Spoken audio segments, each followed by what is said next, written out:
What's up guys, it's Punchy, and today I have an interesting concept to talk about that has a lot to do with Deepwoken's game design. I thought it would be fun to talk about, and I'd like to start a conversation about this topic. Before we start, if you haven't seen my latest build on Ichigo Kurosaki, go check it out. I'm glad you guys are enjoying my anime-inspired characters, and I'll keep doing them if you want that. As always, make sure to like and subscribe. Enjoy! Today's topic of discussion is going to be about Deepwoken's satisfying mantras, but keep in mind, I'm not going to talk about all of them. Of course, these are all subjective or my opinion, so you might think differently. Share what you think down below because that's the whole purpose of this video. When designing a skill in any video game, it's very important for the players to enjoy using them. Sound design, visual design, and mantra function are a large part of keeping players interested in a certain ability. Deepwoken's dev team has basically mastered this, but let's talk about some mantras and what makes them satisfying or unsatisfying. With these three design concepts in mind, I'd say that Shadow has quite a few satisfying mantras. Shadow Gun isn't normally satisfying, but with a blast spark it excels in sound design, visual design, and function. When using this mantra, every time you shoot, it sounds like you're doing damage and the flashy visuals and effect reflect off that. I'll give this one like a B rating. Shadow Eruption is a bit satisfying, but it's not perfect. The secondary sound effect that plays on a hit and the stunning function are quite strong in the design department, but the visual isn't that satisfying. This isn't quite a bad thing. I'll give this one like a C rating. An example of a perfect Shadow mantra that satisfies is Shadow Meteor. The circular design, the Shadow sound effect, and the three separate attacks work so well for this mantra. Every time I'm using this mantra, it feels the best when I'm able to pull off all three of the successive meteors, so I'll give this one like an A rating. There's also an entire class of mantras I want to talk about that are generally satisfying. Flame Grab might be the best example for a satisfying mantra because it just feels like you're doing damage. You slam your opponent into the ground, some cool particles pop up, and the noise is just great. It's the same thing for Jolt Grab and Clutching Shadows. The grounding function of this move and the sound design carry both of these mantras. All of these grabs get an A+ satisfying rating from me. But then we get to Frost Grab. Debatably the best grab in the entire game, it still lacks everything that we just talked about. When you grab onto your opponent, it looks like you'll do something strong, but instead you just drop them. Although this move is quite strong, it feels weak in comparison to the others. I'm using Crystallization, which sounds cooler, but normally Frost Grab fails in all categories of satisfaction, so I'm gonna rate it as an F rating. Many aerial mantras work too with their valid sound design and slam features that are great. One mantra that almost inspired this entire video is Rising Flame and its connected meteor effect. Some mantras are good, but one attunement that I think drops the ball in the satisfaction section has to be Gale Breath. Most of these mantras sound solid, but their visuals and function feel very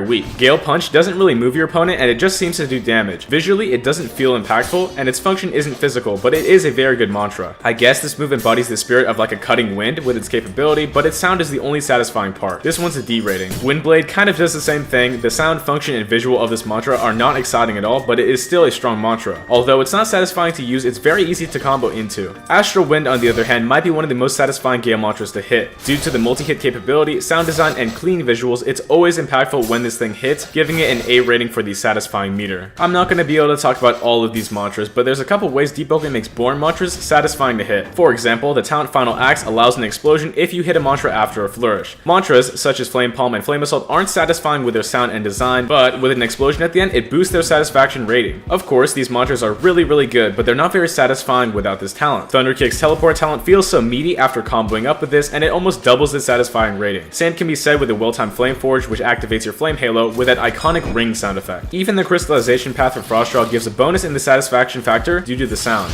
And in the legendary Hall of Fame of satisfying mantras, we have Strong Left of course, and Thundercall's Grand Javelin. Strong Left sound design, visual, and function all excel and work extremely well as a basic strong punch. I'd rate this S+ tier for the satisfaction rating. Grand Javelin doesn't have the perfect sound design like Strong Left, but its function and design are up there as well. Seeing a block break or a ragdoll from this move activates my neurons in my brain, so it's like a solid A+ or S tier satisfying mantra rating from me. And those are all the mantras I'll be talking about today, but there are so much more that I didn't mention. Some have very satisfying and unsatisfying aspects that make them very unique. So, of course, leave your opinion down below. If you enjoyed, make sure to like and subscribe, and have a good one.